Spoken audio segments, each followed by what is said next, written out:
कि जब भी SC/ST एक्ट के अंदर में कोई मुकदमा दर्ज होगा तो अग्रिम जमानत या एंटीसिपेटरी बेल नहीं मिलेगी।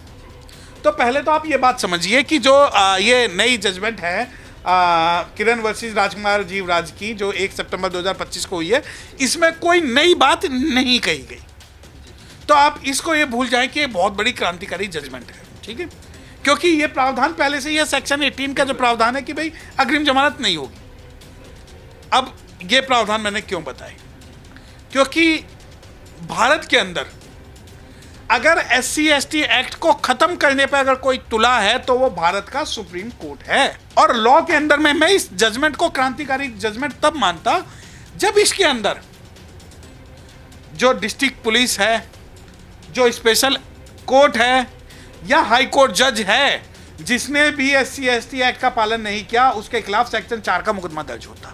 इंफॉर्मेटिव वीडियो के रूप में सेव करें, क्योंकि काशीनाथ महाजन की जजमेंट आती है। वो जजमेंट कहती है कि prior to arrest of any person the authority should get the approval from the authorities. नए तीवर के साथ आ रही है आपकी पसंदीदा मासिक पत्रिका दलित दस्तक। हमारा लक्ष्य है 1000 नए सब्सक्राइबर। आज ही लीजिए अपनी वार्षिक सदस्यता सिर्फ 1200 रुपए में। नीचे दिए गए नंबर पर आज ही संपर्क करिए या व्हाट्सएप करिए।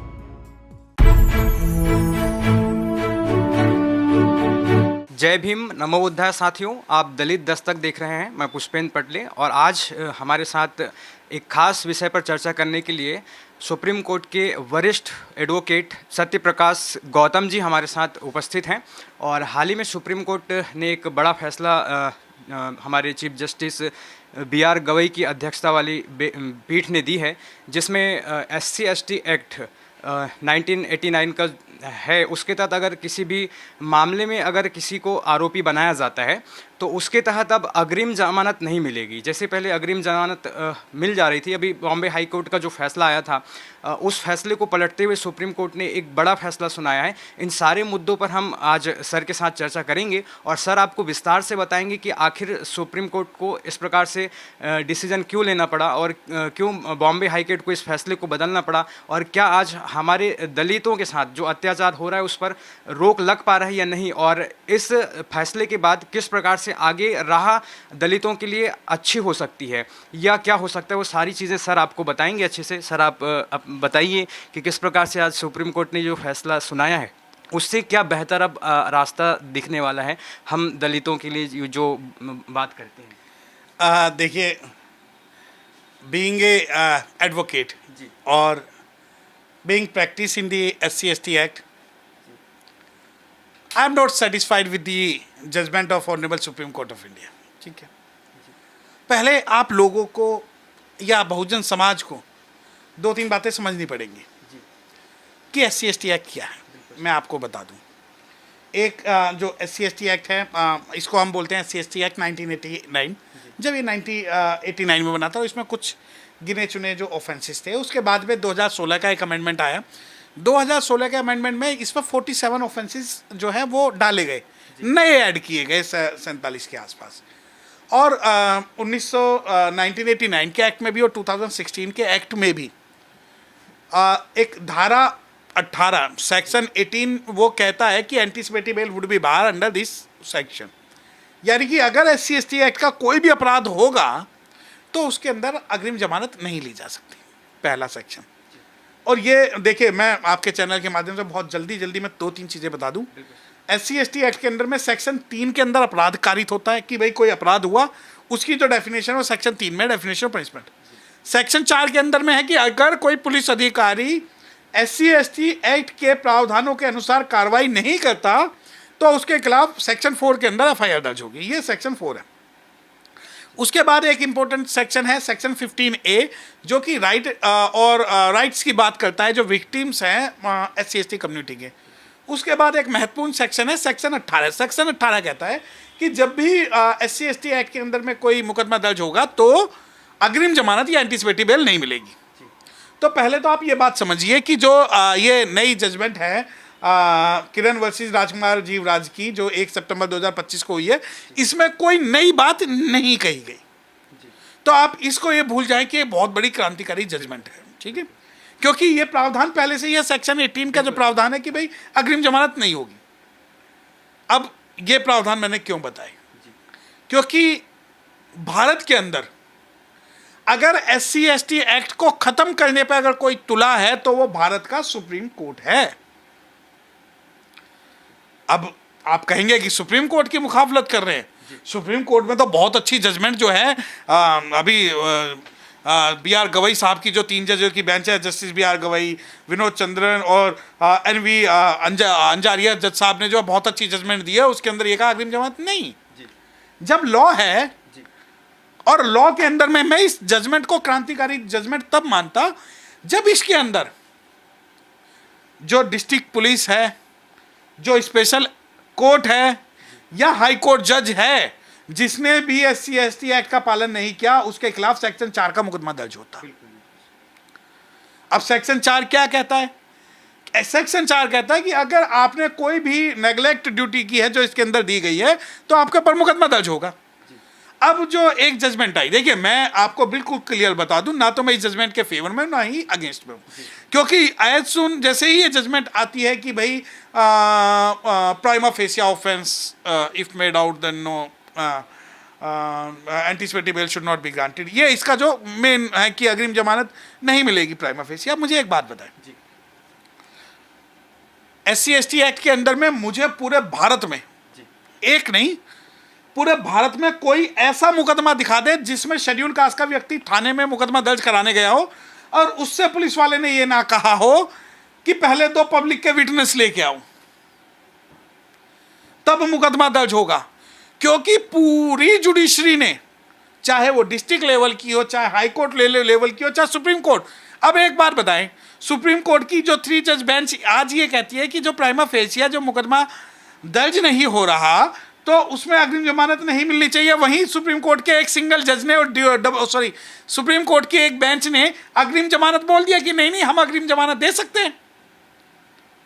अब अग्रिम जमानत का देखिए लड़ाई कितनी लंबी है, ये थोड़ा सा टेक्निकल इशू है कि एक काशीनाथ महाजन की जजमेंट आई 2018 में, काशीनाथ महाजन की जजमेंट आई, और मैं आपके जो दर्शक है और आपसे मैं निवेदन करता हूं कि जो आज का जो ये वीडियो है इसे एज ए कार्टून नेटवर्क और ना देखें, इसे अपने अधिकारों की लड़ाई लड़ने के लिए एक इंफॉर्मेटिव वीडियो के रूप में सेव करें। क्योंकि काशीनाथ महाजन की जजमेंट आती है, वो जजमेंट कहती है कि prior to arrest of any person the authority should get the approval from the authorities, ठीक, फ्रॉम द अपॉइंटिंग अथॉरिटी। यानी वो कहती है कि अगर SC/ST एक्ट में कोई भी मुकदमा दर्ज होता है और अरेस्ट करने की जरूरत है तो पहले आपको परमिशन लेनी पड़ेगी।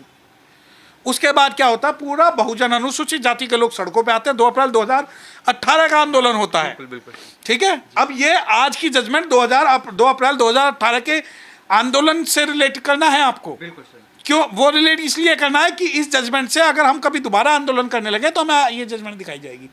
वो 2 अप्रैल 2018 का आंदोलन होता है। उसके बाद जो है state of Maharashtra versus union of India की रिवीजन पिटीशन सुप्रीम कोर्ट में डाली जाती है और ये कहा जाता है कि जो पुराने जो आदेश थे, जो पुराने प्रावधान थे जो यूनियन ऑफ इंडिया में, उन्हें स्टैक ऑफ किया जाए और वो सुप्रीम कोर्ट अलाउ करता है। और उसी के साथ ही जो सेंट्रल गवर्नमेंट है वो एक सेक्शन 18A इनकॉर्पोरेट करती है, section 18 of SC/ST act. Section 18A SC/ST act कहता है कि no prior permission, prior inquiry is required for the registration of FIR और अरेस्ट ए पर्सन, ठीक है। यानी कि अगर आपको किसी व्यक्ति को अरेस्ट करना है या कोई SC/ST की सूचना देने के बाद में अगर कोई भी FIR दर्ज करनी है तो कोई इंक्वायरी की जरूरत नहीं है। लॉ ये कहता है, मैं आपको लॉ भी बता दूं कि अगर मैं शेड्यूल कास्ट का व्यक्ति हूं, मेरे पर कोई अत्याचार हुआ तो मैं डायरेक्ट थाने जाऊंगा, थाने जाके मेरी बात पे FIR दर्ज की जाएगी और उसके अंदर जो रूल 5 है, रूल 5 के अंदर में FIR दर्ज होगी, रूल 2 के अंदर में मुझे कॉपी मिलेगी और अगर ऐसा नहीं होता तो सेक्शन 4 के अंदर में दोषी जो पुलिस वाला है उसके खिलाफ जो कार्रवाई होगी।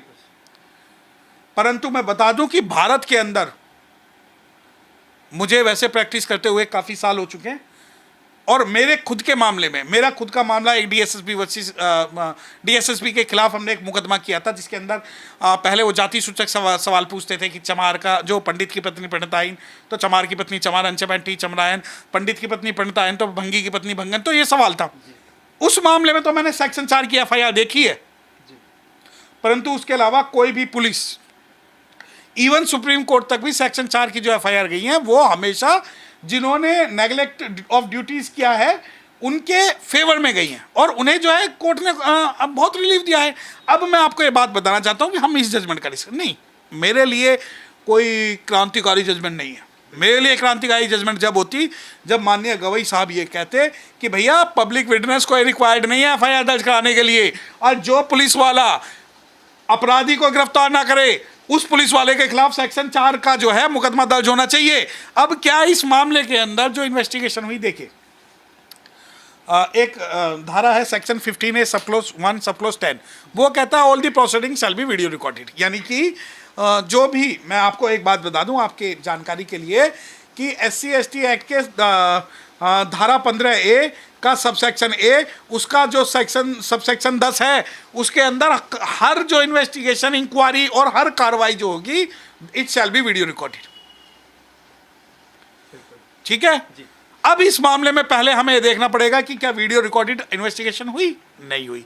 दूसरा हमें यह देखना पड़ेगा कि क्या जो हाई कोर्ट जज, अब मुझे एक बात बताएं, एक लॉ का सिंपल सिद्धांत कि सुप्रीम कोर्ट ने बोल दिया कि भाई अग्रिम जमानत नहीं ले सकते, ठीक है, कि SC/ST के जितने मामले हैं अग्रिम जमानत नहीं ले सकते। अगर कोई सुप्रीम कोर्ट की दूसरी बेंच और हाई कोर्ट के कोई भी जज अगर इस जजमेंट के अगेंस्ट में कोई ऑर्डर पास करते हैं, क्या सुप्रीम कोर्ट सीओ मोटो लेके उनके खिलाफ कंटेम्प्ट ऑफ कोर्ट और सेक्शन 4 की प्रोसीडिंग्स करेगी? तो मैं बता दूं, नहीं करेगी। बॉम्बे हाई कोर्ट पर किया जाना चाहिए था, क्योंकि बॉम्बे हाई कोर्ट नहीं, देखिए उनके ऊपर कार्रवाई नहीं होनी चाहिए थी बॉम्बे हाई कोर्ट पे। मैं सॉरी, मैं उन्होंने अग्रिम जमानत दे दिया था, उनके खिलाफ इंपीचमेंट होना चाहिए था। जी बिल्कुल, कार्रवाई नहीं, इंपीचमेंट, क्योंकि they are incompetent to understand the intention of legislature. आज क्या होता है, पार्लियामेंट लॉ बनाती है SC/ST एक्ट के फेवर में, परंतु सुप्रीम कोर्ट खत्म कर देती है। मैं आपको दिल्ली की मैं बता रहा हूँ, दिल्ली के अंदर एक लड़की का रेप हुआ, रेप होने के बाद में सारे एविडेंसेस है, डिस्ट्रिक्ट जो स्पेशल कोर्ट है उस कोर्ट ने जो है एंटीसिपेटरी बेल खारिज करी, दिल्ली हाई कोर्ट ने अलाउ कर दी, सुप्रीम कोर्ट ने उसे कंफर्म कर दिया कि नहीं हो जाएगा। और यही रेप केस अगर नॉन शेड्यूल कास्ट लड़की के साथ होता तो कहीं से कहीं तक भी उसे एंटीसिपेटरी बेल नहीं मिलती। दूसरा मुकदमा सॉरी ईस्ट डिस्ट्रिक्ट का है। इस ईस्ट डिस्ट्रिक्ट के अंदर में एक वाल्मीकि जो सफाई कर्मचारी है उसको सीवर में उतार के सफाई की जा रही है, और हमने मुकदमा डाला क्योंकि SC/ST एक्ट का सेक्शन 3 और सबसेक्शन 1 कहता है कि किसी भी प्रकार की मैनुअल स्क्वेंजिंग जो है वो अपराध है SC/ST एक्ट के अंदर में। क्या दिल्ली के जैसे शहरों में अगर हम मुकदमा दर्ज नहीं करवा पा रहे तो भारत बहुत बड़ा है। और दूसरी बात, देखिए जजमेंट पे अगर हम डिस्कशन कर रहे हैं तो मैं बिल्कुल दलित दस्तक से एक बात चाहूँगा कि इस पे एक सीरीज शुरू की जाए। बिल्कुल क्योंकि रीज़न ये है कि हमारा अगर देखिए अब जैसे जजमेंट है, अब आपने कहा कि बहुत क्रांतिकारी जजमेंट है, मैंने पढ़ा, मुझे इसमें कोई भी क्रांतिकारी नहीं लगा, क्योंकि मुझे एक्चुअली सर मुझे भी नहीं लगा, क्योंकि हमने देखा है 18 जो धारा है 1989 SC/ST एक्ट का, तो ऑलरेडी वो कह रहा है, तो उसी को सुप्रीम कोर्ट केवल दोहरा रहा है ना। उसको नहीं, उसको भी दोहरा रहा है, उसे भी गलत तरीके से दोहरा है, गलत तरीके से, उसको गलत तरीके से इसलिए कि मुझे बताया कि अगर हाई कोर्ट के जज ने सिंपल संविधान हमें ये कहता है कि अगर कोई भी इनकम्पिटेंट जज हो उसके खिलाफ इंपीचमेंट लाना चाहिए। चलो ठीक है, ये बात ऐसा हो सकता है कि जब काशीनाथ महाजन की जजमेंट में क्लियरली सुप्रीम कोर्ट जज ने ये कहा कि schedule caste are misusing the SC/ST act and they are lodging false complaint, so what. इस भारत में कौन सा एक्ट ऐसा है जिसका मिसयूज नहीं होता? बिल्कुल सारे, आप डावरी का लगा ले, आप 138 का लगा ले, सिविल सूट लगा ले, कितने ही मिसयूज होते हैं, परंतु आपने उस पर कभी भी ऐसा कोई क्वेश्चन रेज नहीं किया। तो उन जजेस के खिलाफ क्या पार्लियामेंट इंपीचमेंट लाई? और देखिए मैं बिल्कुल, मुझे महामहिम माननीय chief justice of India Gavai साहब पे बिल्कुल भी ये भरोसा नहीं है कि वो अनुसूचित जाति के फेवर में कोई भी काम करके जाएंगे। दूसरी बात, आप कहते हैं कि नहीं चलो कुछ तो करके गए हैं, ना कुछ नहीं करके गए, पहले से लॉ में है अगर हम पृथ्वीराज चौहान की जजमेंट पढ़ते हैं, वो भी कहते हैं prima facie offense has been made out then bail should not be granted. उसी के अलावा यूनियन ऑफ इंडिया की है, पांडुरंग पवार की जजमेंट है, बहुत सारी जजमेंट है, तो ये कोई नई जजमेंट नहीं है। लेकिन मुझे दुख तब होता है जब सुप्रीम कोर्ट ये कहता है कि नहीं एंटीसिपेटरी बेल ग्रांट की जा सकती है, जबकि एनडीपीएस, मकोका, पॉक्सो, इन केसेस में अगर एंटीसिपेटरी बेल नहीं दी जा रही तो SC/ST एक्ट में भी बेल नहीं दी जानी चाहिए। और अब आप ये कहें तो कि आप तो अधिवक्ता हैं, आप सुप्रीम कोर्ट में अपनी बात क्यों नहीं रखते? हम लड़ते हैं सुप्रीम कोर्ट में, हम चिल्लाते हैं सुप्रीम कोर्ट में, हम गुजारिश करते हैं, परंतु जो सुप्रीम कोर्ट के बैठे हुए जजिस हैं उन्होंने इस SC/ST एक्ट को खत्म अप्रत्यक्ष रूप से और प्रत्यक्ष रूप से खत्म करने का एक ऐसा षड्यंत्र रचा हुआ है कि अनुसूचित जाति का कोई भी व्यक्ति अगर आज FIR दर्ज कराने अगर थाने जाता है, कोर्ट जाता है, तो उसे ह्यूमिलेशन के अलावा कुछ नहीं मिलता। तो अगर इस जजमेंट में अगर आप मुझसे मेरा व्यू जानना चाहते हैं तो कोई क्रांतिकारी जजमेंट नहीं है, ये जजमेंट पहले से है। अगर मैं इसको क्रांतिकारी तब मानता जब माननीय गवई साहब ये कहते हैं कि जो जिस लोगों ने SC/ST एक्ट के प्रावधानों का पालन नहीं किया, SC/ST एक्ट के प्रावधानों के तहत और BNS के तहत उन पर कार्रवाई होनी चाहिए। और उसमें सर जैसे ये कहा गया कि प्रथम दृष्टया मतलब अगर देखने से ये लग रहा है कि नहीं मतलब आरोप साबित नहीं हो रहा है तो बेल मिल जाएगा, अग्रिम जमानत, तो वो तो एक लूप होल छोड़ दिया है। नहीं, आप मुझे एक बात बताएं ना, who will decide prima facie case has not been made out? किसको? एक अगर हवलदार भी ये कह दे कि नहीं prima facie case made out नहीं हो रहा, तो फिर हमारा क्या सुप्रीम कोर्ट और क्या सुप्रीम कोर्ट की जजमेंट? ये पावर किसको दी? Prima facie. Prima facie case, prima से facie word has not been defined in SC/ST act. Prima facie इसलिए डिसाइड नहीं किया क्योंकि हमारी पार्लियामेंट को पता था कि इनके मन में मैलिस है, पुलिस के मन में और जुडिशरी के मन में। इसके अंदर सेक्शन 8 सबसेक्शन 1 सबसेक्शन C डाला गया कि court shall presume that the accuse was aware the caste identity of a victim. समझे इसका मतलब कि सेक्शन 8 सबसेक्शन 1 सबसेक्शन C जब हम पढ़ते हैं SC/ST एक्ट का, तो वो कोर्ट को एक ड्यूटी कहता है, वो कोर्ट से कहता है कि भाई आपको ये समझना होगा कि जिस एक्यूज ने अपराध किया है और वो जो है शेड्यूल्ड कास्ट के विक्टिम की जो जाति है उससे जानकारी रखता था। और प्राइमा फेसिया का जो रूल है, देखिए मेरी बात सुनिए, हम थाने गए, हमने कहा जी हमारे ऊपर FIR, हमारे ऊपर अत्याचार हुआ, उसने मुझे पब्लिकली गाली दी, तो पुलिस वाला कहेगा जी प्राइमा फेसिया मुकदमा दर्ज नहीं होगा क्योंकि ऑफेंस मेड आउट नहीं होता, तो खत्म। आप ये कहें कि जो SC/ST एक्ट के प्रावधान है, सेक्शन 15A के प्रावधान है और SC/ST एक्ट का जो स्टेटमेंट है, जो SC/ST की कोर्ट्स है, उनके ऊपर जो ड्यूटी दे के अगर फेयर इंप्लीमेंटेशन की एक national confederation of Dalit human right की बहुत अच्छी जजमेंट है, सभी को पढ़नी चाहिए, ठीक है। एक Arumugam Servai versus union of India की जजमेंट है, पारा 17 है, वो कहता है कि अगर किसी भी एरिया में किसी शेड्यूल कास्ट पर अगर कोई दोबारा अत्याचार होता है तो उस जिले के DM और SSP को तुरंत सस्पेंड किया जाना चाहिए। रूल 12 सब क्लोज 2 ऑफ SC/ST एक्ट कहता है कि जब भी SC/ST के FIR दर्ज हो, DM और SSP shall apprehend to the accuse person, तुरंत उसे जो है धरपकड़ करनी चाहिए। उसके अलावा पृथ्वीराज चौहान की जजमेंट भी है, पांडुरंग पवार की जजमेंट भी है, union of India, state of Maharashtra versus union of India की जजमेंट भी है। तो बहुत सारी जजमेंट्स है जो हमारे फेवर में है, यानी कि जो victims of the SC/ST atrocities है, परंतु वो सिर्फ ऑन पेपर्स हैं। शेड्यूल कास्ट के मामले में मैं खुल के ये कह सकता हूँ कि पुलिस से लेकर सुप्रीम कोर्ट तक आज हॉस्टाइल हैं और वो इस एक्ट को ख़त्म करने के लिए मन बना के बैठे हुए हैं।